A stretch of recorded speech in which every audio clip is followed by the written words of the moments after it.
എന്താ ഈ അധ്യായത്തിന് പേര്? ജ്ഞാനവിജ്ഞാന യോഗം. ആ ജ്ഞാനവിജ്ഞാന യോഗത്തിൽ പ്രധാനം എന്താ? എപ്പോഴും പറഞ്ഞു കൊണ്ടുവരുന്നത് എന്താ? ഇവിടുന്ന് അങ്ങോട്ട് ഒക്കെ നിങ്ങൾക്ക് കാണാമത്. നമ്മൾ ഈ ലോകം എന്ന് പറയുന്നുണ്ടല്ലോ, ആയിക്കോട്ടെ, അനന്തവും വിസ്തൃതവുമാണ് ഈ ലോകം. പക്ഷേ ഈ ലോകത്തിന് നോക്കി കണ്ട് വ്യവഹരിക്കുന്നത് നമ്മളാണ്. അപ്പോൾ ഈ ലോകത്തിൻ്റെ താക്കോല് നമ്മുടെ കയ്യിലാണ്. ഞാൻ വ്യവഹരിക്കുന്നത് ഞാൻ കാണുന്ന ലോകത്തെയാണ്. എനിക്ക് ലോകത്തെ കാണിച്ചു തരുന്നത് എൻ്റെ ശരീരത്തിലുള്ള 5 ഇന്ദ്രിയങ്ങളാണ്. ആ ഇന്ദ്രിയങ്ങൾ പതിപ്പിക്കുന്നത് മനസ്സിലാണ്. അപ്പം ഞാനും എൻ്റെ മനസ്സും മനസ്സിലുള്ള പതിപ്പുകളുമാണ് എന്നെ സംബന്ധിച്ചിടത്തോളം ലോകം. അപ്പോൾ എന്ത് ഞാൻ പറഞ്ഞാലും എന്നിൽ വരേണ്ട പരിഷ്കാരങ്ങളാണെങ്കിൽ പരിഷ്കാരം, പവിത്രീകരണമാണെങ്കിൽ പവിത്രീകരണം, വികാസമാണെങ്കിൽ വികാസം, സന്തുഷ്ടിയാണെങ്കിൽ സന്തുഷ്ടി, സൗഭാഗ്യം, ഇതൊക്കെ എന്നിൽ വരേണ്ടതാണ്. ആ കാര്യം എംഫസൈസ് ചെയ്ത് അദ്ദേഹം പറയുകയാണ്, പ്രപഞ്ചം മുഴുവനും 8ആണ്. ആ 8ൽ 3 എണ്ണമാണ് ബാക്കി 5നെ കാണിച്ചു തരുന്നത്. ആ 3 എണ്ണം ഒരൊറ്റ എണ്ണത്തിൻ്റെ സ്ഫുരണമാണ്. ഇത് മനസ്സിലാക്കിയിട്ടുള്ള ജ്ഞാനിയുണ്ടല്ലോ, ആ ജ്ഞാനി എന്നിൽ തന്നെയാണ് എപ്പോഴും സ്ഥിതി ചെയ്യുന്നത്. അദ്ദേഹം എൻ്റെ ആത്മാവാണ്, എനിക്ക് ഏറ്റവും പ്രിയപ്പെട്ടവനാണ്. ആ ജ്ഞാനിക്ക് ഞാനും ഏറ്റവും പ്രിയപ്പെട്ടവൻ. ഞങ്ങൾ രണ്ടുപേരും ഒന്ന് തന്നെ. എന്നെ പൂജിക്കുന്നതിന് പകരം ജ്ഞാനികളെ പൂജിച്ചാൽ മതി. എന്നെ ആരാധിക്കുന്നതിന് പകരം, ഇത് ഈശ്വരനായിട്ട് പറയുകയാണ്, എന്നെ ഈശ്വരനെ ആരാധിക്കുന്നതിന് പകരം ഈശ്വര ജ്ഞാനികളെ ആരാധിക്കൂ. അവരുടെ പാദങ്ങളെ നിങ്ങൾക്ക് ലഭ്യമാകുള്ളൂ. അവരുടെ അടുത്ത് എന്തെങ്കിലും സമ്മാനം കൊണ്ട് കൊടുത്ത് ഉപയോഗിക്കൂ എന്ന് പറഞ്ഞാൽ, നിങ്ങളൊരു വസ്ത്രം കൊടുത്താൽ ഒരു പക്ഷേ അദ്ദേഹം ധരിച്ചു ഉപയോഗിച്ചു എന്ന് വരാം. നമ്മൾ ബിംബത്തിലേക്ക് ഒരു വസ്ത്രം കൊടുത്താൽ ശാന്തിക്കാരൻ അത് മേടിച്ച് അടുത്ത് വയ്ക്കും, പിറ്റേ ദിവസം മാറ്റി വയ്ക്കുകയും ചെയ്യും. തസ്മാത് ആത്മജ്ഞം ഹ്യർച്ചയേത് ഭൂതികാമഹ. അതുകൊണ്ട് ആത്മജ്ഞാനിയെ അർച്ചിക്കൂ, ഐശ്വര്യപ്രിയന്മാരെ നിങ്ങൾ പോലും, എന്നൊക്കെയാണ് ഉപനിഷത്തുകൾ പറയുന്നത്. എന്താ കൃഷ്ണൻ ശാസ്ത്രം പറയുമ്പോൾ അതെല്ലാം ഉൾപ്പെടുത്തണ്ടേപ്പാ. ഉദാരാ സർവയേവൈതേ ജ്ഞാനീത്വാത്മൈവ മേ മതം ആസ്ഥിതഃ സഹി യുക്താത്മാ മാമേവ അനുത്തമാം ഗതിം. സാധാരണ ഒരു ഭക്തനാകട്ടെ, ഒരു ജിജ്ഞാസു ആകട്ടെ, അല്ല ഒരു യോഗ സാധകനാകട്ടെ, പോട്ടെ, ഇനി ഒരു ദാർശനികൻ എല്ലാറ്റിൻ്റെയും ദർശനശാസ്ത്രം മനസ്സിലാക്കണം എന്ന് വിചാരിച്ച് പുറപ്പെടുന്നവനാവട്ടെ, ഇവർക്കെല്ലാവർക്കും എന്തൊക്കെ അറിയാനുണ്ടോ അത് മുഴുവനും ഞാൻ പറഞ്ഞ് മനസ്സിലാക്കി തരാം എന്നാണ് കൃഷ്ണൻ പറഞ്ഞതിൻ്റെ ഉദ്ദേശം. ദാർശനികന് എന്തൊക്കെയാണ് അറിയേണ്ടത്? ഈ ലോകം എന്ന് പറയുന്നത് നമ്മുടെ മുൻപിൽ, നമ്മുടെ ചുറ്റും നാം കാണുന്ന ഒരു വിശേഷപ്പെട്ട പ്രതിഭാസമോ അസ്തിത്വമാണ്. ഇതിനാണെങ്കിൽ ഒരു തരത്തിലും അന്തമില്ല. അന്തമില്ലാത്ത ഒരു ലോകം അല്ലെങ്കിൽ ഒരു ദൃശ്യം എന്ന് പറഞ്ഞാൽ അതിനെങ്ങനെയാണ് ഒരു ഉറവിടമുണ്ടാവുക? നമ്മൾ കണ്ടും കേട്ടും പരിചയിച്ചിട്ടുള്ളതൊക്കെ ഒന്നിൽ നിന്ന് മറ്റൊന്നുണ്ടായി, ആ ആദ്യത്തത് അതിൻ്റെ മുൻപിൽ ഒന്നിൽ നിന്നുണ്ടായി എന്ന് പറഞ്ഞാണ്. ഈ ലോകം മുഴുവനും എന്ന് പറഞ്ഞാൽ ഈ ലോകം വിട്ട് പിന്നെ വേറെ ഒന്നുണ്ടാവുമോ? അതിൽ നിന്ന് ലോകമുണ്ടായി എന്ന് പറയാൻ. അപ്പോൾ മുഴുവനും എന്ന് പറയുന്ന വാക്കിന് അർത്ഥമില്ലാതെ വരും. അപ്പോൾ ഈ ലോകം മുഴുവനും എവിടെ നിന്നുണ്ടായി എന്ന് ചോദിച്ചാൽ ആ ചോദ്യത്തിന് മറുപടി പറയാനുണ്ടാവില്ല. പക്ഷേ മനുഷ്യൻ്റെ ബുദ്ധി ജിജ്ഞാസയ്ക്ക് പേര് കേട്ടതാ. അതിൽ ഇന്ന ജിജ്ഞാസയെ ഇന്ന സമയത്തെ പുറപ്പെടാവൂ എന്നില്ല. ജിജ്ഞാസ ഉണ്ടായാലോ അതിന് മറുപടി കിട്ടിയേ തീരുള്ളൂ, അതുവരെ അത് അടങ്ങില്ല. ഒരു കാര്യം അന്വേഷിക്കാൻ പുറപ്പെട്ടു, അതിന് തുമ്പ് കിട്ടിയില്ല എന്നുണ്ടെങ്കിൽ അന്വേഷിക്കുന്നവന് ഉറക്കം വരെ വരില്ല. അപ്പോൾ ജിജ്ഞാസയ്ക്ക് വലിയ ശക്തിയാണെന്ന് നിങ്ങൾ മനസ്സിലാക്കണം. ഇനിയൊരഭിപ്രായം, അതെന്താ? ഈ ലോകം എത്ര വലുതോ ആവട്ടെ, അതിനെ നോക്കിക്കണ്ട് മനസ്സിലാക്കുന്നത് നമ്മളാണ്.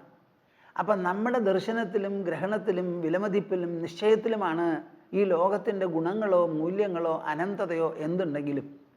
അപ്പോൾ ഈ ലോകത്തിന് ആരാണ് പ്രമാണം? കാണുന്ന ഞാൻ. ഈ ലോകത്തിനെ അനന്തമാണെന്ന് പറയണത് ആരാ? ഞാൻ. അപ്പോൾ അനന്തം എന്നൊരു മാത്ര ലോകത്തിന് ഞാൻ ഗ്രാഫ്റ്റ് ചെയ്ത് ഒട്ടിച്ചങ്ങോട്ട് കൊടുക്കുകയാണ്. അപ്പോൾ ലോകത്തിന് അനന്തതയുണ്ടോ? ലോകത്തിന് അറിയില്ല, ഞാനാണ് ഉണ്ടെന്ന് പറയണത്. അപ്പോൾ അനന്തതയ്ക്ക് പോലും പ്രമാണം ആരാ? കാണുന്ന നാം.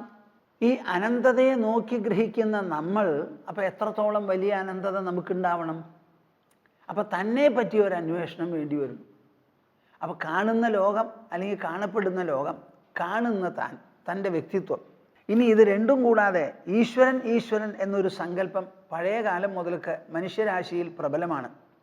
ആ ഈശ്വരൻ എന്നുള്ള സങ്കല്പമാണോ? ആണെങ്കിൽ ആ സങ്കല്പത്തിന് പ്രമാണം നമ്മുടെ മനസ്സല്ലേ? അപ്പോൾ ഈശ്വരനെ സങ്കല്പിക്കുന്ന മനസ്സ് ഈശ്വരനേക്കാൾ കേമമാണെന്നാണോ പറയുന്നത്? എന്താണ് ഈ ഈശ്വര സങ്കല്പം? ആരാണത് എന്നിങ്ങനെയുള്ള അന്വേഷണം. ഇതിനെല്ലാറ്റിനും ഉത്തരം കണ്ടുപിടിച്ചാൽ മാത്രമേ മനുഷ്യൻ്റെ ജ്ഞാനദാഹം തീരാൻ പോകുന്നുള്ളൂ. അപ്പം ജ്ഞാനവും വിജ്ഞാനവും കേട്ടറിയാനും കണ്ടറിയാനുമുള്ളത്, അനുഭവിച്ചറിയാനുള്ളത്, ഇത് മുഴുവനും പറഞ്ഞു തരാം, പിന്നെ ഇത് അറിഞ്ഞു കഴിഞ്ഞാൽ പിന്നെ ബാക്കി വരില്ല എന്ന് പറഞ്ഞിട്ടാണ് പുറപ്പെട്ടിരിക്കുന്നത്. അതിൻ്റെ ഭാഗമായി ഇപ്പോൾ എവിടത്തോളം എത്തി? എന്നെ ഭജിക്കുന്നവർ 4 തരക്കാരാണ്. ആ 4 തരത്തിൽ എല്ലാവരും ഉദാരമതികളാണ്. ആരെ പറ്റിയിട്ടും മോശം എന്ന് പറയാൻ പറ്റില്ല, ഒക്കെ ഉദാരന്മാരാണ്. അങ്ങനെ ഒക്കെ ആയാലും ജ്ഞാനിക്ക് ഒരു വിശേഷ സ്ഥാനമുണ്ട്. ആ ജ്ഞാനി വാസ്തവത്തിൽ ഞാൻ തന്നെയാണ്, എൻ്റെ ആത്മാവാണ്. ഞാനും ജ്ഞാനിയും തമ്മിൽ ഒരു വ്യത്യാസവുമില്ല. ജ്ഞാനിയും ഞാനും തമ്മിൽ ഒരു വ്യത്യാസവുമില്ല. എൻ്റെ ആത്മാവാണ് ജ്ഞാനി. എന്നെ ഏറ്റവും ഇഷ്ടപ്പെടുന്നത് ജ്ഞാനിയാണ്, ജ്ഞാനിക്കാണ്. അപ്പം ജ്ഞാനിക്ക് മനസ്സിൽ ഈശ്വരനോട് തോന്നുന്ന ഇഷ്ടം വേറെ ഒരാൾക്കും തോന്നില്ല. എന്താ കാരണം? അദ്ദേഹത്തിൻ്റെ ദർശനത്തിലും അനുഭവത്തിലും നിഗമനത്തിലും എല്ലാറ്റിലും ഈശ്വരൻ ഒഴികെ വേറെ ഒന്നുമില്ല അവിടെ. അപ്പം നമുക്ക് കാണാനോ കേൾക്കാനോ ഗ്രഹിക്കാനോ ഇഷ്ടപ്പെടാനോ ആശ്രയിക്കാനോ അഭിനന്ദിക്കാനോ ഇവിടെ ഈശ്വരനല്ലാതെ ഒന്നുമില്ല എന്നൊരു ബോധ്യം ജ്ഞാനിക്ക് മാത്രമേ ഉള്ളൂ. ആ ബോധ്യത്തിൽ നിന്ന് വരുന്ന ഒരു ഈശ്വരനോട് തോന്നുന്ന ഇഷ്ടമുണ്ടല്ലോ, അതാണല്ലോ അങ്ങേയറ്റത്തെ. അങ്ങനെയാണ് ഞാൻ ഏറ്റവും അധികം ജ്ഞാനിക്ക് ഇഷ്ടപ്പെട്ടവനാകുന്നത്. ജ്ഞാനിയെ ഞാൻ ഇഷ്ടപ്പെടുന്നതിനും കാരണം അതാ. ഓഹോ, ഇങ്ങനെ ഇത്രയധികം ആൾക്കാരുണ്ടെങ്കിലും ശരി, അവരുടെ ഇടയിൽ ഇങ്ങനെ ഒരാളെങ്കിലും ഉണ്ടല്ലോ, ഞാൻ മാത്രമേ ഉള്ളൂ എന്ന് പറഞ്ഞ് എന്നെ അല്ലാതെ ഒന്നിനെയും ഉറക്കത്തിലോ ഉണർന്നിരിക്കുമ്പോഴോ സ്വപ്നം കാണുമ്പോഴോ കാണുന്നതും കേൾക്കുന്നതുമെല്ലാം ഞാനാണെന്ന് അത് ആണയിട്ടാ പറയുന്നത്, വെറുതെ പറയുന്നതല്ല, ഒരു നിഗമനമല്ല, അനുഭവത്തോടു കൂടി പറയുന്നതാ. ദ്രഷ്ടാവല്ലാതെ ഒരു ദൃശ്യമില്ല. ദൃശ്യം മുഴുവൻ ദ്രഷ്ടാവിൻ്റെ പ്രതിഭാസമോ ആഭാസമോ പ്രകടനമോ ആണ്. തൻ്റെ വിസ്താരമാണ് ഈ കാണുന്ന ലോകം മുഴുവനും എന്നിങ്ങനെ അനുഭവിച്ചറിയുന്ന ആള് ഒരു ജ്ഞാനി. അപ്പം ആ ജ്ഞാനിയുടെ സ്ഥിതിയെപ്പറ്റി എന്ത് പറയാനാ? ഈ ലോകത്തിനെ അറിയാനും കൊതിക്കാനും ഓടാനും ചാടാനും പലതും ഉണ്ടവിടെ. സ്വർണം എത്രയാ? മനുഷ്യരെത്രയാ സ്വർണത്തിൻ്റെ പിന്നാലെ പോണത്? ഇന്ത്യ രാജ്യത്തിൽ ജനങ്ങൾക്കുള്ള സ്വർണ്ണഭ്രമം എത്രയാ? ജനങ്ങൾ കൈയടക്കി വച്ചിരിക്കുന്ന സ്വർണം ലോകത്തിലെ ഏറ്റവും അധികം ഇവിടെയാണത്രേ. അപ്പം അങ്ങനെ പലതുമുള്ളപ്പോൾ ഈ ജ്ഞാനിക്ക് ഇതൊന്നും വേണ്ട. അദ്ദേഹം സമലോഷ്ടാശ്മ കാഞ്ചനനായി. മണ്ണാങ്കട്ടയും സ്വർണവും അദ്ദേഹത്തിൻ്റെ ദൃഷ്ടിയിൽ ഒന്നാണ്. ഒരു പക്ഷേ മണ്ണാണ് അദ്ദേഹത്തിന് കൂടുതൽ ഇഷ്ടം സ്വർണത്തേക്കാൾ. അതിലാണല്ലോ സസ്യങ്ങളും ലതകളും ചെടികളും വൃക്ഷങ്ങളും എല്ലാം ഉണ്ടാക്കി നമുക്ക് ഭക്ഷണ സാധനങ്ങൾ മുഴുവൻ തരുന്നത് ഈ മണ്ണല്ലേ. ഒരു സ്വർണ്ണപ്പാറയിൽ ഇത് വലുതും ചെയ്യാൻ പറ്റുമോ? അപ്പം അദ്ദേഹം നല്ല വിവേകമുള്ളവനാണ്. ബുദ്ധിക്കും തൻ്റെ ഇടത്തിനും വിവേകത്തിനും വിധേയമായി ജീവിക്കുന്നവൻ. അങ്ങനെയുള്ള ഒരു വിവേകത്തിലാണ് കണ്ടെത്തിയത് ഈശ്വരനാണ് ഇവിടെ എല്ലാറ്റിലും മികച്ചതെന്ന്. അങ്ങനെയുള്ള ഒരു ജ്ഞാനി എത്രത്തോളം ഇഷ്ടപ്പെട്ടവനാ. കാര്യം ലോകത്തിൽ പലതും സൃഷ്ടിക്കാൻ എനിക്ക് സാധിച്ചിട്ടുണ്ട്. മനുഷ്യരാശിയെയും ഞാൻ സൃഷ്ടിച്ചിട്ടുണ്ട്. ഞാൻ മനുഷ്യരാശിയെ സൃഷ്ടിച്ചു, അവരുടെ ബുദ്ധിയും മനസ്സും സൃഷ്ടിച്ചു എന്നുള്ളത് ശരിയാണ്. പക്ഷേ അവരുടെ ഉള്ളിൽ ഭക്തി എനിക്ക് സൃഷ്ടിക്കാൻ സാധിച്ചിട്ടില്ല. ഭക്തി എന്ന് പറയുന്നത് മനുഷ്യ ഹൃദയത്തിൽ അങ്കുരിക്കുന്നതും നിലനിൽക്കുന്നതുമാണ്. എപ്പോഴാണ് ഭക്തി ഉണ്ടാവുന്നത്? ഭഗവാനെ പറ്റി വിചാരിക്കുമ്പോൾ, ഈശ്വരനെ പറ്റി വിചാരിക്കുമ്പോൾ. ആരാണ് ഈശ്വരൻ? കാണപ്പെടുന്ന വെറും ഈ ദ്രവ്യാത്മക ലോകമല്ല.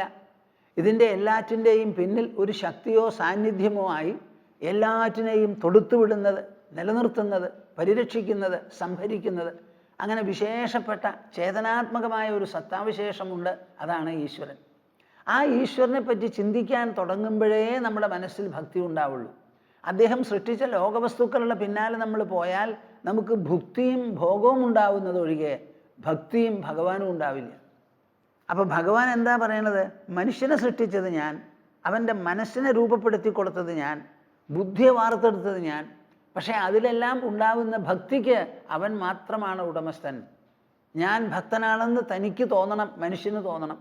ഭഗവാനാണ് എൻ്റെ ദൃഷ്ടിയിൽ മുൻപിൽ എന്ന് മനുഷ്യൻ നിശ്ചയിക്കണം. അപ്പോൾ മനുഷ്യൻ്റെ ഹൃദയത്തിന് ഉടമസ്ഥനാണ് ഞാൻ എന്ന് പറഞ്ഞാൽ പോലും ഭക്തിക്ക് ഉടമസ്ഥൻ ഞാനല്ല, മനുഷ്യ ഹൃദയമാണ്. എന്താ കാരണം? എത്രയോ മനുഷ്യ ഹൃദയങ്ങളുണ്ട്. അവ ഒരൊറ്റ എണ്ണം ഭഗവാന് മുൻതൂക്കം കൊടുത്ത് ചിന്തിക്കുകയോ കാണുകയോ ചെയ്യുന്നവരല്ല. അപ്പം ഭക്തിയുടെ മാലിക്കുണ്ടല്ലോ, ഉടമസ്ഥൻ, അത് മനുഷ്യൻ മാത്രം, ഭക്തൻ മാത്രം എന്ന് ഭഗവാൻ. ഭക്തൻ പറയണത് എന്താ? അങ്ങനെയല്ല. എന്താ കാരണം? എനിക്ക് ഈ ലോകത്തിൽ ജീവിച്ച് ലോകവസ്തുക്കൾ അനുഭവിച്ച് ലോകത്തെക്കുറിച്ച് മാത്രം ചിന്തിക്കുന്നിടത്തോളം കാലം, ലോകത്തെ കണ്ട് ലോകവസ്തുക്കളെക്കുറിച്ച് നനച്ച് ആലോചിച്ച് അങ്ങനെ കഴിയുന്നിടത്തോളം കാലം എനിക്ക് ഭക്തി ഉണ്ടാകുന്നില്ല. അത് വിട്ട് ഞാൻ ഈശ്വരൻ എന്നൊരു പ്രഭാവത്തെയോ സാന്നിധ്യത്തെയോ കുറിച്ച് ആലോചിക്കുമ്പോഴേ എനിക്ക് ഭക്തി ഉണ്ടാവുന്നുള്ളൂ. അപ്പം എൻ്റെ ഭക്തിക്ക് നിദാനം ഭഗവാനാണെന്ന് ഭക്തൻ. അങ്ങനെയല്ല, ഭക്തൻ മാത്രമാണെന്ന് ഭഗവാൻ. ഈ തർക്കം നടന്നുകൊണ്ടിരിക്കുക. അപ്പം അങ്ങനെ ഭക്തിക്ക് ഞാൻ ഉത്തരവാദിയല്ല എന്ന് പറഞ്ഞ് ഭഗവാൻ പറയുകയാണ്. ഈ ജ്ഞാനി മാത്രമാണ് എല്ലാം ഞാൻ എന്ന് പറഞ്ഞ് കണ്ടുകൊണ്ട് എന്നോട് ഭക്തി തോന്നിയിരിക്കുന്നത്. ബാക്കിയുള്ളവരുടെ ഭക്തിക്കൊക്കെ ഒരു ഭ്രംശം വരാം. എന്തെങ്കിലും ഒരു നാശമോ നഷ്ടമോ പോരായ്മയോ താമസമോ കുറവോ കറയോ വന്നാൽ അവരുടെ ഭക്തിയും അതനുസരിച്ച് അങ്ങോട്ട് ഇളകി മറിയും.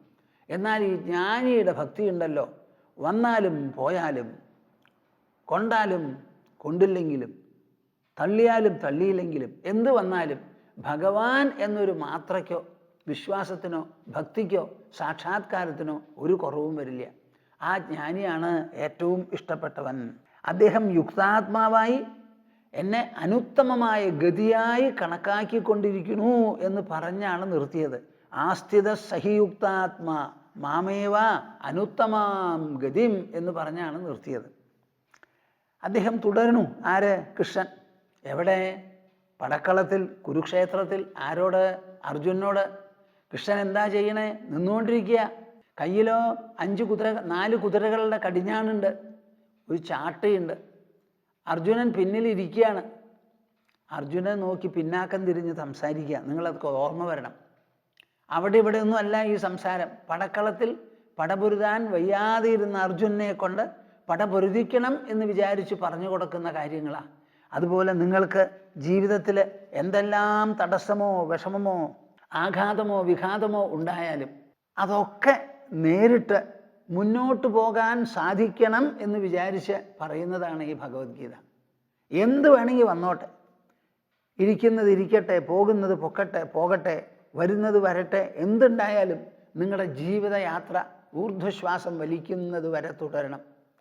ഒരു കിതപ്പ് മനസ്സിന് തോന്നരുത്, ശരീരത്തിന് തോന്നിക്കോട്ടെ. ഒരു മലപ്പ് ബുദ്ധിക്ക് തോന്നരുത്. ശരീരം ക്ഷീണിച്ച് മിണ്ടാതിരുന്നാലും വിരോധമില്ല, ഉറങ്ങിക്കോളൂ, വിശ്രമിച്ചോളൂ. പക്ഷേ ബുദ്ധിക്ക് അങ്ങനെ തോന്നാൻ പാടില്ല. ഉദാരാ സർവയേ വൈദേ ജ്ഞാനീ ത്വാത്മൈവ മേ മതം ആസ്ഥിത സഹി യുക്താത്മാ മാമേവാനുത്തമാം ഗതിം. കൃഷ്ണൻ ഇവിടെ എന്താ പറഞ്ഞു നിർത്തുന്നത്? മാമേവ അനുത്തമാം ഗതിം. ഈ ലോകത്തിൽ ഭഗവാൻ മാത്രമേ ഉള്ളൂ നമുക്ക് ഉത്തമോത്തമമായിരിക്കുന്ന ഒരു ഗതി, ആശ്രയം. എൻ്റെ പൊന്നു പ്രേക്ഷകരെ നല്ല പോലെ മനസ്സിലാക്കിക്കോളൂ. നിങ്ങൾക്ക് പണമല്ല ആശ്രയം, നങ്കൂരം. കുടുംബമല്ല, കുടുംബാംഗങ്ങളല്ല, സ്നേഹിത വൃന്ദമല്ല, ഒന്നുമല്ല. അനുത്തമമായ ഗതി എന്നൊന്നുണ്ടെങ്കിൽ അത് ഈശ്വരൻ മാത്രം, പ്രത്യേകിച്ചും ഗുരു. ഇവിടെ കൃഷ്ണൻ എന്ത് സ്ഥാനത്ത് നിന്നാ സംസാരിക്കുന്നത്? ഗുരുവിൻ്റെ സ്ഥാനത്ത്. കൃഷ്ണനോട് ആവശ്യപ്പെട്ടത് എന്താ അർജുനൻ? പൃച്ഛാമി ത്വാം ധർമ്മസമ്മൂഢചേതാഃ യശ്രേയസ്യാൻ നിശ്ചിതം ബ്രൂഹി തന്മേ ശിഷ്യസ്തേഹം ശാധിമാം ത്വാം പ്രപന്നം. ശിഷ്യസ്തേഹം എന്ന് പറഞ്ഞതോടുകൂടി കൃഷ്ണനെ ഗുരുവാക്കി വാഴിച്ചു കഴിഞ്ഞു. എവിടെ? പടക്കളത്തിൽ, അർജുനൻ്റെ മനസ്സിൽ, തേർത്തളത്തിൽ. ആ ഗുരു ഉപദേശിക്കണം. അപ്പം എന്താ ഇവിടെ പറയുന്നത്? മാമേവ അനുത്തമാം ഗതിം എന്നുള്ള വാക്കിന് തത്വം ഉപദേശിക്കുന്ന ഗുരുവിൻ്റെ സ്ഥാനവും മഹിമയും ആണ് ഇവിടെ പറയുന്നത്. ഭഗവാൻ നേരിട്ട് വന്ന് ഇതൊരാളോടും പറയാൻ പോകുന്നില്ല. അങ്ങനെ നേരിട്ട് വരികയാണെങ്കിൽ തന്നെ അദ്ദേഹത്തിന് മനുഷ്യനായി ജനിച്ചേ സംസാരിക്കാൻ പറ്റുള്ളൂ. നമ്മുടെ ഭാഷ, നമ്മുടെ അക്ഷരമാല, നമ്മുടെ വികാരങ്ങളോടുകൂടി, ഭാവങ്ങളോടുകൂടി, ദൃഷ്ടിയോടുകൂടി, മാംസളമായിരിക്കുന്ന ഊഷ്മളമായ ഒരു ശരീരത്തോടുകൂടി സംസാരിക്കണമെങ്കിൽ മനുഷ്യയോനിയിൽ ജനിക്കണം. അതാണ് ഇവിടെ ആരാരെല്ലാം മഹാത്മാക്കളുണ്ടോ അവരെല്ലാവരും മനുഷ്യയോനികളിലാണ് ജനിച്ചിരിക്കുന്നത്. ഇപ്പോൾ ഈ വേദവ്യാസൻ ഇത് എഴുതിയ, മഹാഭാരതം എഴുതിയ ആളുണ്ടല്ലോ, എങ്ങനെയാണ് ജനിച്ചത്? പരാശര മഹർഷിക്കും മത്സ്യഗന്ധിക്കും കൂടി ജനിച്ചവനാണ്. അവർ രണ്ടാളും ആ കുട്ടിയെ വിട്ടു, എന്നിട്ടും വേദവ്യാസൻ വളർന്നു. അപ്പോൾ ഒരു ശരീരം നമുക്ക് കിട്ടണമെങ്കിൽ മനുഷ്യ യോനിയിലൂടെ അത് കിട്ടുള്ളൂ. അതിനൊരു ഗർഭാധാനവും ആവശ്യമാണ്. ചില സമയത്ത് ഗർഭാധാനം സ്വയം ആവാം, അതിനും വിരോധമില്ല. ഒരേ ശരീരത്തിൽ പുരുഷബീജവും സ്ത്രീബീജവും ഉള്ളതുകൊണ്ട് സ്ത്രീകൾക്ക് ഒരു പുരുഷ സംസർഗം ഇല്ലാതെയും ഗർഭമുണ്ടാവാം എന്നുള്ളതിന് തെളിവാണ് നമ്മുടെ പുരാണങ്ങളിലൊക്കെ പറയുന്ന കാര്യങ്ങൾ. പക്ഷേ പുരുഷബീജത്തോടു കൂടി ചേർന്നിട്ടാവാം. ഇപ്പോൾ വേദവ്യാസനുണ്ടായത് അങ്ങനെയാണല്ലോ. എന്നാൽ കുന്തിക്കുണ്ടായതോ അങ്ങനെയല്ല. കുന്തിയുടെ ശരീരം മാത്രമായിരുന്നു അവിടെ ഗർഭാധാനത്തിന് കാരണം. ബാക്കിയുള്ളത് സൂര്യഭഗവാൻ ഇറങ്ങി വന്ന് ഗർഭം ധരിപ്പിച്ചു എന്നൊക്കെയാണല്ലോ പറയുന്നത്. ആ കഥ ഞാൻ നിങ്ങളോട് പറഞ്ഞിട്ടുണ്ടെന്ന് തോന്നുന്നു. സൂര്യൻ ഇറങ്ങി വന്നാലും കന്യയായിരിക്കുന്ന കുന്തിയോടുകൂടി ദൈഹികമായ സംസർഗം ഉണ്ടായില്ല എന്ന് വ്യക്തമായി മഹാഭാരതത്തിൽ എഴുതി വച്ചിട്ടുണ്ട്. അപ്പോൾ പിന്നെ എങ്ങനെ ഗർഭമുണ്ടായി? ആ ശരീരത്തിൽ സ്വയം ഗർഭാധാനത്തിനുള്ള ഒരു ശക്തിയും അത്യപൂർവമായ സ്ഥിതിവിശേഷത്തിൽ സംഭവിക്കാൻ വിരോധമില്ല. കാരണം പുരുഷ സ്ത്രീ ശരീരങ്ങൾ രണ്ടും നിർഗളിച്ചിട്ടുള്ളത് ഒരേ ഒരു കേന്ദ്രത്തിൽ നിന്നും, സ്രോതസ്സിൽ നിന്നുമാണ്. പക്ഷേ മനുഷ്യ ശരീരം ആവശ്യമാണ്. ആ ശരീരം എന്നുള്ള നിലയ്ക്ക് കൃഷ്ണൻ ജനിച്ചു എന്ന് മാത്രമേ ഇവിടെ പറയാൻ പറ്റുള്ളൂ. വാസ്തവത്തിൽ ഈശ്വരൻ ഒരാളെയും നേരിട്ട് ഉപദേശിക്കില്ല. ഭഗവാൻ ഉപദേശിക്കണമെങ്കിൽ ഒരു മനുഷ്യ ശരീരം വേണം. അപ്പോൾ വാസ്തവത്തിൽ ഞാനാണ് ഉത്തമമായ ഗതി, അനുത്തമമായ ഗതി എന്ന് പറയുന്നതിന് എന്താ അർത്ഥം? ഒരു ഗുരുവാണ് ശിഷ്യന് അത്യുത്തമമായിരിക്കുന്ന ഗതി എന്നാണ്. ആ ഗുരുമുഖത്തിൽ നിന്നല്ലാതെ പിന്നെ എവിടുന്നാ കേൾക്കുക? ഇപ്പം ശ്രീമദ് ഭാഗവതം എന്ന് പറഞ്ഞു. ഭാഗവതം ഒരു സദ്ഗുരു എഴുതിയിട്ടുള്ള ഗ്രന്ഥമാണ്. ഒരു ഗുരു നമുക്ക് പറഞ്ഞു തരുന്ന പോലെയാണ് ഭാഗവതം വായിക്കുമ്പോൾ നിങ്ങൾക്ക് തോന്നേണ്ടത്, ഭഗവത്ഗീത വായിക്കുമ്പോൾ നിങ്ങൾക്ക് തോന്നേണ്ടത്. അതിനെ തന്നെ ഒരു ഗുരുവായി സ്വീകരിച്ചാൽ എന്തുണ്ടാവും? ഒരു ഗുരുവിൽ നിന്നുണ്ടാവുന്ന നേട്ടങ്ങൾ അതിൽ നിന്നുണ്ടാവും. മൺപ്രതിമയെ തൻ്റെ ദ്രോണാചാര്യൻ ഗുരുവാണെന്ന് വിചാരിച്ച് അവരോധിച്ച് സ്വയം വിദ്യാഭ്യസിച്ച് ഏകലവ്യൻ എന്തുണ്ടായി? അർജുനനെ കവച്ചു വയ്ക്കാൻ സാധിച്ചു. അപ്പം മനുഷ്യൻ്റെ സങ്കല്പത്തിന് വലിയ ശക്തിയാണപ്പാ. നല്ല പോലെ മനസ്സിലാക്കിക്കോളൂ. മാമേവ അനുത്തമാം ഗതിം എന്നിട്ട് കൃഷ്ണൻ പറയാണ്, ബഹൂനാം ജന്മനാമന്തേ ജ്ഞാനവാൻ മാം പ്രപദ്യതേ വാസുദേവ സർവമിതി സ മഹാത്മാ സുദുർലഭ. നിങ്ങൾ കേൾക്കുന്നുണ്ടോ കൂട്ടരെ? എന്താ ഇവിടെ പറയണത് എന്ന്?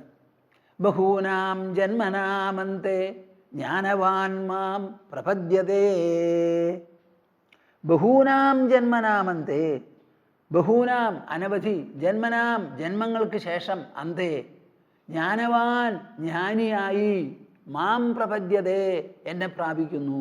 അപ്പം ഭഗവത് പ്രാപണം എന്ന് പറഞ്ഞാൽ നിങ്ങളൊക്കെ വിചാരിച്ചു കൊണ്ടിരിക്കുന്ന പോലെ വൈകുണ്ഠത്തിൽ നിന്ന് ഒരു ദിവസം ഒരു വിമാനം ഇറങ്ങി വരും.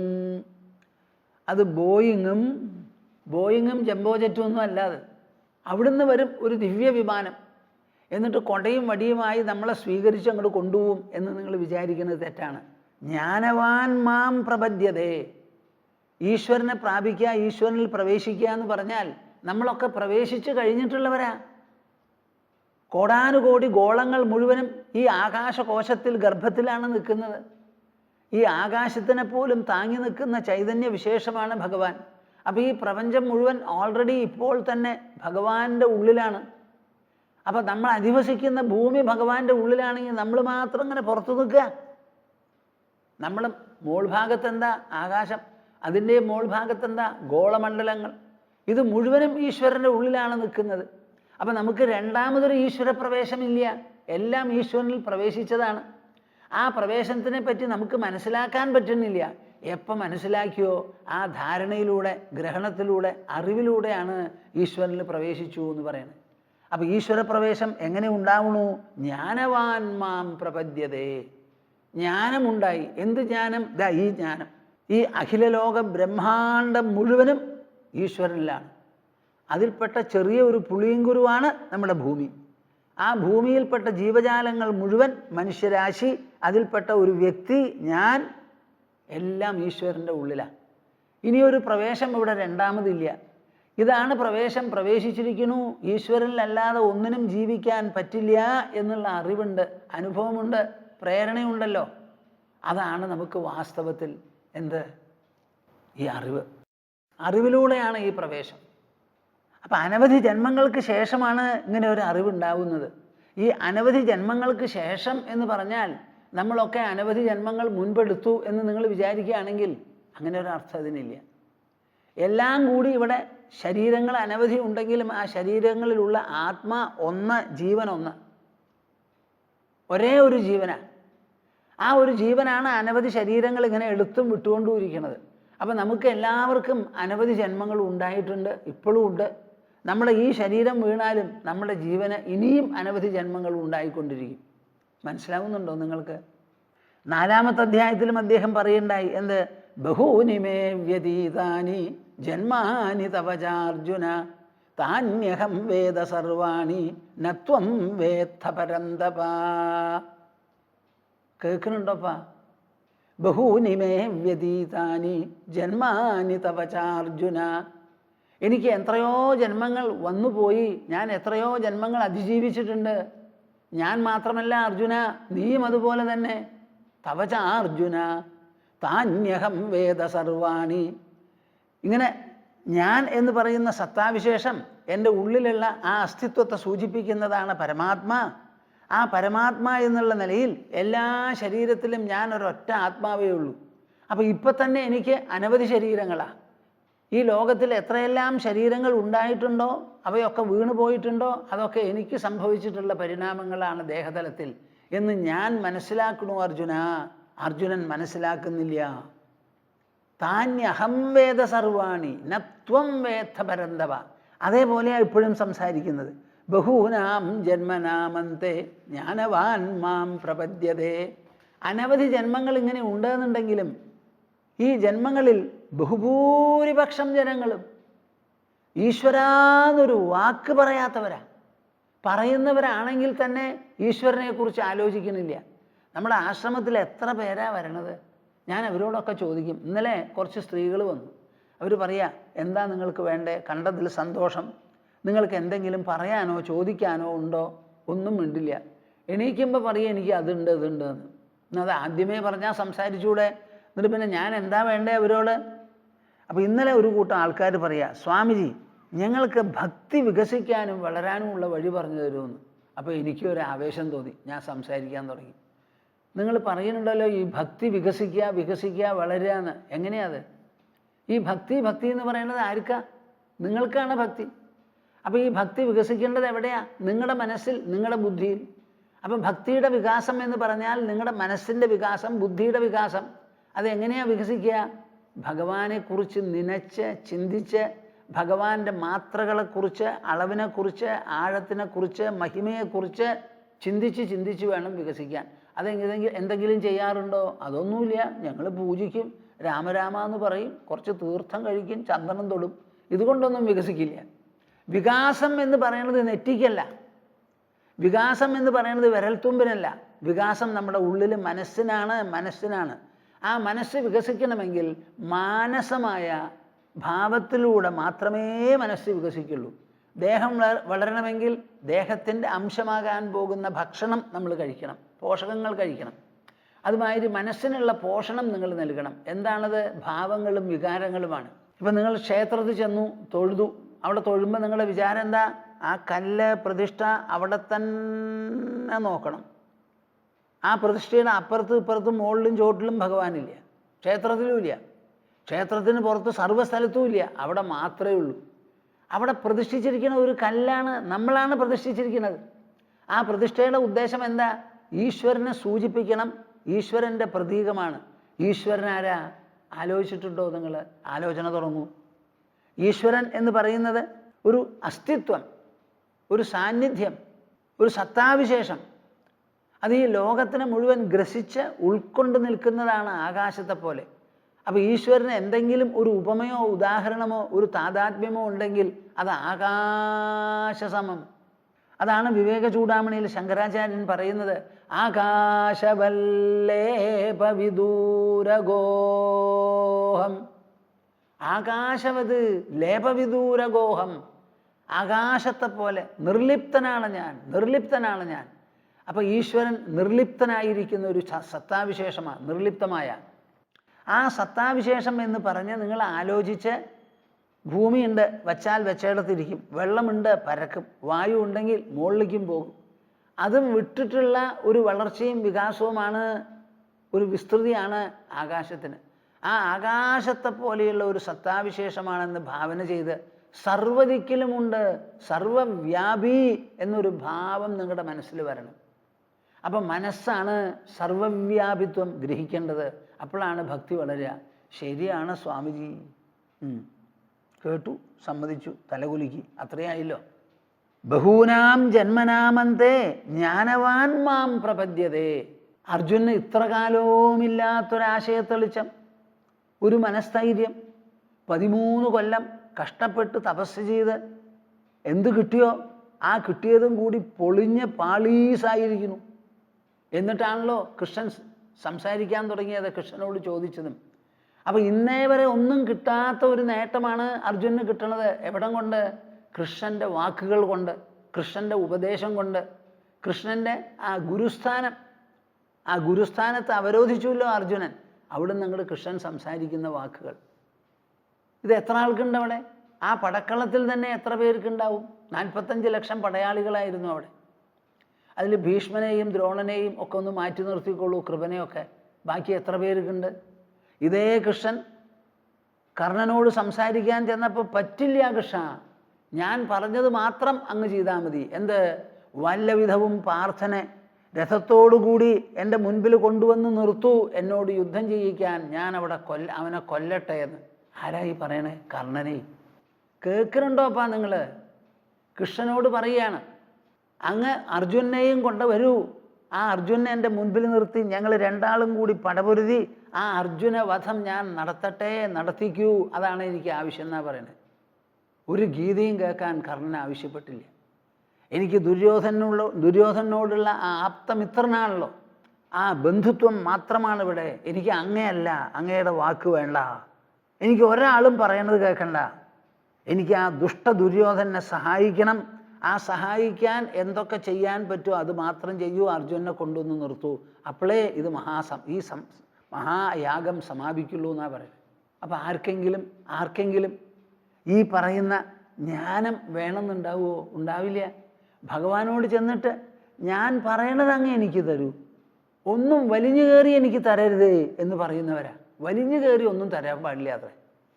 ഞാൻ ചോദിക്കണത് എനിക്ക് തരിക. ഞങ്ങളൊരു ടാപ്പ് വെച്ചിട്ടുണ്ട്, ആ ടാപ്പിൻ്റെ ഉള്ളിൽ കൂടി മാത്രം ഒഴുകുക, നിർത്തി അവിടെ നിൽക്കുക. ഭഗവാനെ ഇതാ വരൂ, ഈ കാര്യം നടത്തണം, പിന്നാലെ വരൂ, മുമ്പിൽ വരരുതേ, വന്നു കഴിഞ്ഞാൽ മടങ്ങിപ്പോവൂ, ഇങ്ങനെ പറയുന്നവരാ ഭഗവാനോട്. ഇവിടെ കൃഷ്ണൻ പറയണത് എന്താ? ബഹൂനാം ജന്മനാമന്തേ ജ്ഞാനവാൻ മാം പ്രപദ്യതേ. എത്രയോ ജനങ്ങൾ ഭക്തന്മാരായിട്ട് ഇവിടെ ഉണ്ട്, അവർക്ക് ആർക്കും ഇങ്ങനെയുള്ള ഒരു പ്രവേശം വേണ്ട. അപൂർവം ഒരാൾക്കാണ്. അപ്പം എത്രയോ ജന്മങ്ങൾക്ക് ശേഷമാണ് ഒരാൾക്ക് തോന്നണത് ഞാൻ ജ്ഞാനിയാവാം, ജ്ഞാനം വേണമെന്ന്. കൃഷ്ണൻ ഇവിടെ ഉപദേശിക്കുന്നത് എന്താ? ജ്ഞാനം ദേഹം സവിജ്ഞാനം ഇതം വക്ഷ്യാമ്യശേഷതഃ യജ്ഞാത്വാ നേഹഭൂയോന്യത് ജ്ഞാതവ്യമവശിഷ്യതേ. ആ ജ്ഞാനം ഇവിടെ പറയണു. എന്ത്? വാസുദേവ സർവമിതി. വാസുദേവ സർവമിതി ഒന്ന് പറയണപ്പ. വാസുദേവ സർവമിതി, വാസുദേവ സർവമിതി. ഈ കാണുന്നത് മുഴുവൻ വാസുദേവനാണെന്ന്. വാസുദേവൻ എന്ന് പറഞ്ഞ് ഏതെങ്കിലും ഒരു ക്ഷേത്രത്തിലേക്ക് ഓടിപ്പോവല്ല. വാസുദേവൻ എന്ന് പറഞ്ഞ് ഒരു പടത്തിൻ്റെ മുൻപിൽ പോവല്ല. എല്ലാം വാസുദേവൻ, എല്ലാം വാസുദേവൻ. ഭൂമി, ജലം, വായു, അഗ്നി, ആകാശം, ജീവരാശികൾ, ശരീരം, മനസ്സ്, ബുദ്ധി, അഹങ്കാരം, അന്തരാത്മ, എല്ലാം തന്നെ ഈശ്വരനാണ്, വാസുദേവനാണ്. അങ്ങനെ സർവമിതി, എല്ലാം തന്നെ വാസുദേവൻ എന്ന് വിചാരിക്കുന്ന സമഹാത്മാ. അതാണ് ഒരുവനെ മഹാത്മാവാക്കി തീർക്കുന്നത്. അതുവരെ നമ്മളൊക്കെ അല്പാത്മാ, കുട്ടിയാത്മാ, മൊരടാത്മാ, അങ്ങനെ ഇടുക്കാത്മാ, അങ്ങനെയൊക്കെയാണ് നമ്മൾ.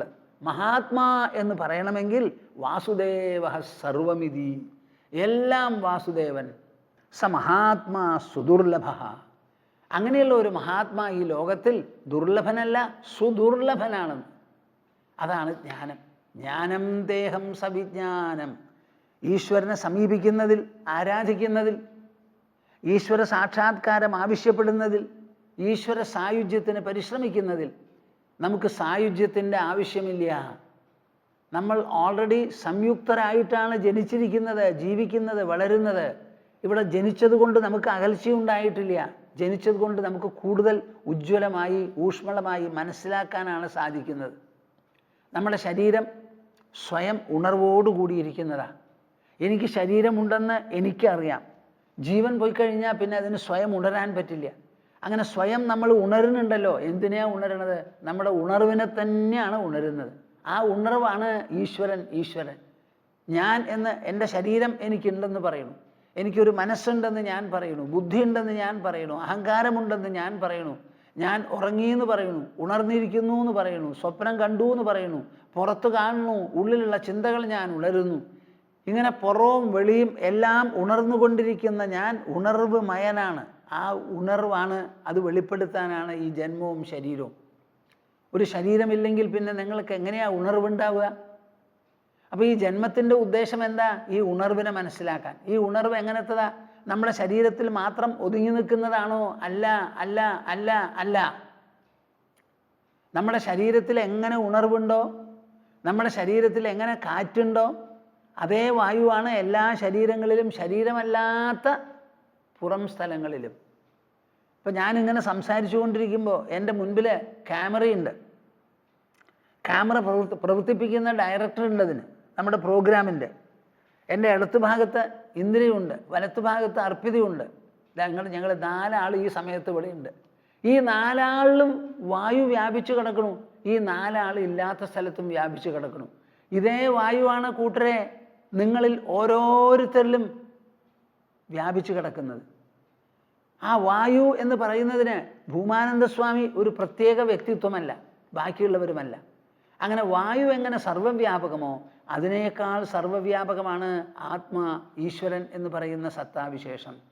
വാസുദേവ സർവമിതി സർവമിതി സർവമിതി. ആ മഹാത്മാ വളരെ സുദുർലഭനാണ്. ഇതാണ് ജ്ഞാനം. ബഹൂനാം ജന്മനാമന്തേ ജ്ഞാനവാൻ മാം പ്രപദ്യതേ വാസുദേവ സർവമിതി സമഹാത്മാ സുദുർലഭ. ഈ ജ്ഞാനം നമുക്ക് എങ്ങനെ കിട്ടും? നമുക്കിത് ആൾ ഉപദേശിച്ച് തന്നാലേ കിട്ടുള്ളൂ. ആ ആളെങ്ങനെയാണ് ഉപദേശിക്കുക? ഇതേ കൃഷ്ണൻ അർജുനൻ്റെ കൂടെ കുറേ വർഷങ്ങളായിട്ടുണ്ട്. അപ്പോഴൊന്നും കൃഷ്ണൻ ഉപദേശിച്ചില്ല, അർജുനൻ ആവശ്യപ്പെട്ടില്ല. പടക്കളത്തിൽ വന്ന് ഒരു വല്ലാത്ത പ്രതിസന്ധിയിൽപ്പെട്ട് രക്ഷയില്ല എന്ന് കണ്ടപ്പോഴാണ് ഞാൻ അങ്ങേ ശരണം പ്രാപിക്കണു, ഗുരുവാണേ, എന്നെ ശിഷ്യനാണെന്ന് കണക്കാക്കി ഉപദേശിക്കൂ എന്ന് പറഞ്ഞത്. അപ്പം അങ്ങനെ ഒരു ഉപദേഷ്ടാവ് നമുക്ക് വേണം, പറഞ്ഞ് മനസ്സിലാക്കണം. അതിപ്പോൾ ഞാൻ മുക്തി സുധാകരത്തിൽ പറയുന്നത് പോലെ തോരാതെ കൊല്ലങ്ങളായിട്ട് സംസാരിക്കണം എന്നല്ല അർത്ഥമില്ല അതിന്. ഒരു ഗുരുവിൻ്റെ അടുത്ത്, സദ്ഗുരുവിൻ്റെ അടുത്ത് ചെന്ന് അദ്ദേഹം ഇന്ന മാതിരിയാണ് ചെയ്യേണ്ടത് എന്ന് പറയും. അദ്ദേഹം ഉള്ളിടത്തോളം കാലം അദ്ദേഹത്തോട് കൂറും കടപ്പാടും കണ്ട് ഇടയ്ക്കിടയ്ക്ക് പോയി കാണുക, നമസ്കരിക്കുക, എന്തെങ്കിലും പറയാനുണ്ടെങ്കിൽ കേൾക്കുക, അങ്ങോട്ട് പറയാനുണ്ടെങ്കിൽ പറയുക. അങ്ങനെ ഒരു ബന്ധത്തോടു കൂടി ജീവിക്കുക. ഇതൊരാവശ്യമാണ്. നമ്മുടെ ഗുരുപൂർണിമ, നമുക്ക് കൊല്ലത്തിലൊരിക്കൽ ഒരു ഗുരുപൂർണിമയുണ്ടല്ലോ. ആ ഗുരുപൂർണിമ ഞാൻ നിങ്ങളോട് സംസാരിക്കുന്നത് നിങ്ങൾ കേൾക്കുമ്പോഴേക്കും ഇക്കൊല്ലത്തെ കഴിഞ്ഞിട്ടുണ്ടാവും. ആ ഗുരുപൂർണിമ എന്താ? ഒരു ഗുരു ഡേ, അതൊരു ഗുരുദിനമാണ്. ഇത് പഴയ കാലം മുതൽക്ക് തന്നെ നമ്മുടെ രാജ്യത്തിലുള്ള ഒരു ഗുരുദിനം, സദ്ഗുരുദിനമാണിത്. ആ സദ്ഗുരുദിനം വളരെ വിശേഷപ്പെട്ടതാണ്. നമുക്കൊരു ടീച്ചേഴ്സ് ഡേ എന്ന് പറഞ്ഞൊരു ഡേ അന്വേഷിക്കേണ്ട ആവശ്യമില്ല. ഗുരു എന്ന് പറഞ്ഞാൽ നമ്മളെ ഉപദേശിക്കുന്ന ആൾ, ഉപദേഷ്ടാവ്. ടീച്ചർ എന്നുള്ള വാക്കിനും അധ്യേതാക്കളെ പഠിപ്പിക്കുന്ന അധ്യാപകൻ എന്നല്ലേ അർത്ഥം. അപ്പം നമ്മളെ തത്വം ഉപദേശിക്കുന്ന സദ്ഗുരുവിന് പ്രത്യേകമായി വച്ചിട്ടുള്ള വിശേഷപ്പെട്ട ഒരു ഗുരു ദിനമാണ് ഈ ഗുരു പൂർണിമ. എന്ന് പൂർണ്ണ ചന്ദ്രനെ പോലെ ഗുരു നമ്മുടെ മുൻപിൽ പ്രകാശിക്കണം, അദ്ദേഹം പറഞ്ഞു തന്നതും പ്രകാശിക്കണം എന്നാണ് അതിനർത്ഥം. അങ്ങനെ ഒരു ഗുരുപൂർണിമ നമുക്കുണ്ട്.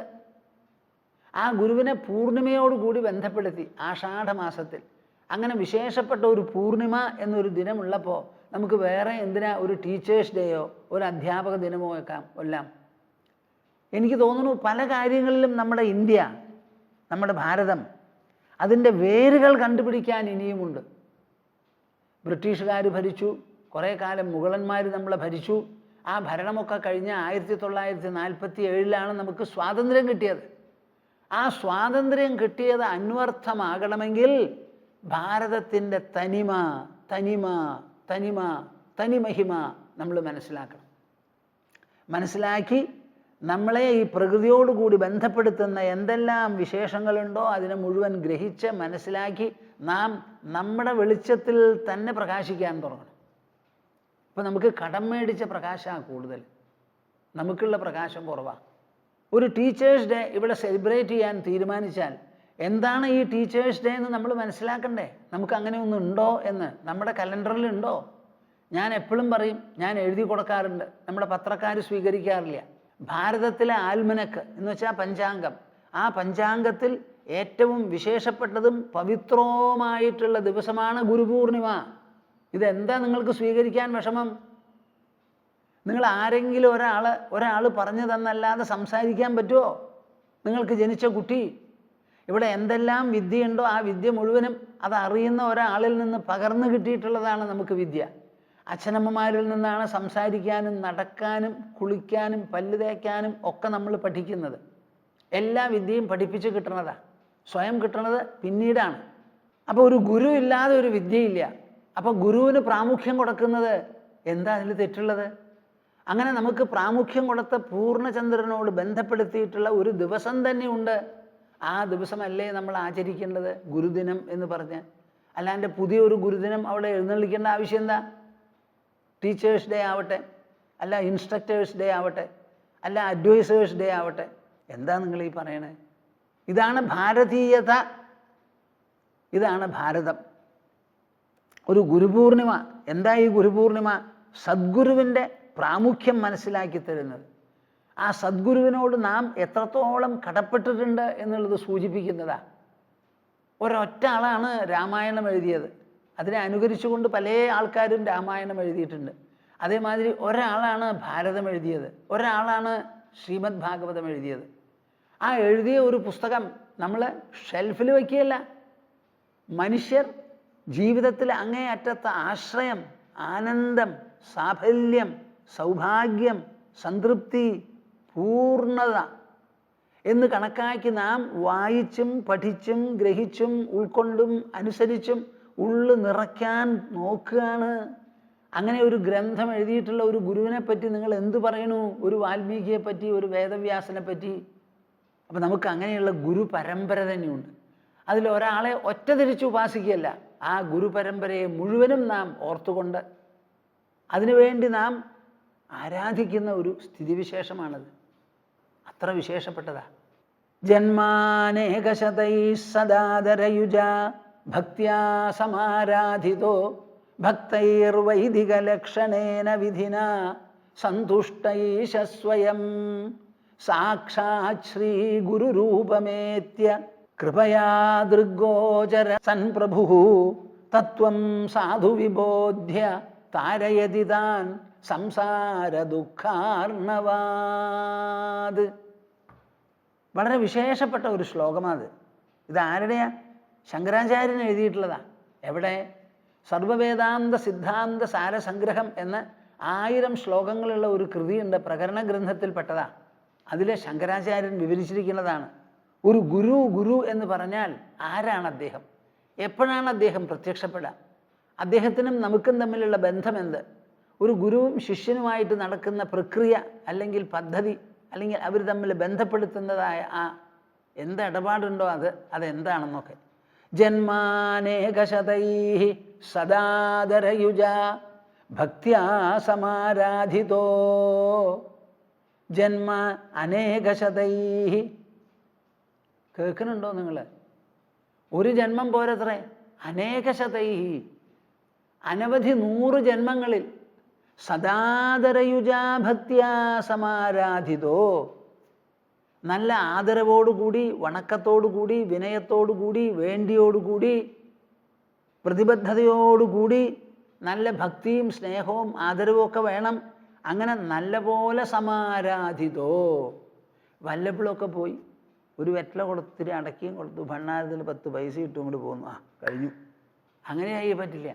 സമാരാധിത, ആ ഈശ്വരനുള്ള സ്ഥാനം മനസ്സിലാക്കി, മഹിമ മനസ്സിലാക്കി, ആ ഈശ്വരനിൽ നിന്ന് നമുക്ക് കിട്ടാനുള്ളത് എന്താണെന്ന് മനസ്സിലാക്കി, ഭഗവാനെ, അങ്ങ് എല്ലാ ദിക്കിലും വ്യാപിച്ചിരിക്കുന്ന ഒരു മഹത് സാന്നിധ്യമാണ്, ഈ പ്രപഞ്ചം മുഴുവൻ നിൽക്കുന്നത് അങ്ങയിലാണ്, ഞങ്ങളെല്ലാവരും അങ്ങയോടുകൂടി കടപ്പെട്ടവനാണ്, ബന്ധപ്പെട്ടവനാണ്, അമ്മയോടുകൂടി പൊക്കിൾക്കൊടി കുട്ടിയെ ബന്ധിപ്പിക്കുന്നത് മാതിരി ഞങ്ങളൊക്കെ ബന്ധിപ്പിക്കപ്പെട്ടവരാണ്, അങ്ങില്ലാതെ ഒന്നുമില്ല എന്നിങ്ങനെ വിചാരിച്ച് ഭഗവാനെ ആശ്രയിക്കണം.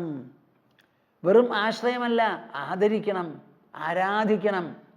അതും ഒരു ജന്മമല്ല, ജന്മാനേക ശതൈഹി, അനേക 100 ബഹുശതം ജന്മങ്ങളിൽ ആരാധിച്ചാൽ, ഭക്തൈഹി, ഭക്തന്മാർ വേണം ആരാധിക്കാൻ, വൈദിക ലക്ഷണേന വിധിന, ആ ആരാധനയ്ക്ക് ഷോഡശോപചാര പൂജ എന്നൊക്കെയാണ് പൂർണ്ണമായ പൂജയ്ക്ക് പറയുക.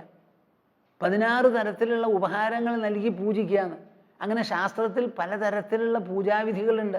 ആ പൂജാവിധികളോടുകൂടി ഭംഗിയായി ആരാധിച്ചാൽ സന്തുഷ്ട ഈശ സ്വയം, ഈശ്വരൻ സന്തോഷിച്ച് സ്വയം നിശ്ചയിക്കുമത്രേ.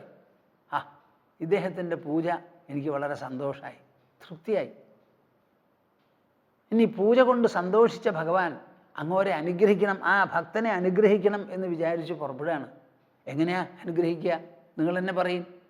വലിയ ഒരു പ്രകാശത്തോട് കൂടി ഗരുഡൻ്റെ മുകളിലോ കാളയുടെ മുകളിലോ മയിലിൻ്റെ മുകളിലോ അങ്ങനെയൊക്കെയാണോ വരിക? അങ്ങനെയൊക്കെ വരിക പുരാണങ്ങൾ പറയും. അങ്ങനെയൊക്കെ പറന്നു വന്നു പെട്ടെന്ന് പോയാൽ നമുക്കിപ്പോൾ എന്താ കാര്യം? നമുക്കിപ്പോൾ എന്താ കാര്യം? ഹിരണ്യകശിപുവിൽ നിന്ന് രക്ഷിക്കാൻ വേണ്ടി നരസിംഹം ജനിച്ചു, ഹിരണ്യകശിപുവിനെ വധിച്ചു, പ്രഹ്ലാദൻ്റെ സ്തുതി കേട്ടു, അനുഗ്രഹിച്ചു, പോയി, അത്രയേ ഉള്ളൂ. പിന്നെ അവിടുന്ന് അങ്ങോട്ട് നരസിംഹവും ഇല്ല, പ്രഹ്ലാദനും ഇല്ല, രണ്ടുപേരും. അങ്ങനെ ആയാൽ പറ്റില്ല. ഈ ഭക്തനെ സഹായിക്കണം എന്നുണ്ടെങ്കിൽ സഹായിക്കത്തക്ക വിധത്തിലുള്ള ഒരു രൂപമെടുത്ത് ആ ഭക്തൻ്റെ മുൻപിൽ അവൈലബിൾ ആവണം, ലഭ്യനാകണം. സന്തുഷ്ട ഈശസ്വയം സാക്ഷാത് ശ്രീ ഗുരുരൂപമേത്യ കൃപയാ ദൃഗ്ഗോചര സൻ പ്രഭു. ആ മഹാപ്രഭു എന്തു ചെയ്യണു? സാക്ഷാത് ശ്രീ ഗുരുരൂപമേത്യ, ഗുരുവിൻ്റെ രൂപം സ്വീകരിച്ച് സാക്ഷാത്തായി ആ ശിഷ്യൻ്റെ മുൻപിൽ പ്രത്യക്ഷപ്പെട്ടു. എന്തിന്? ദൃഗ്ഗോചരസൻ.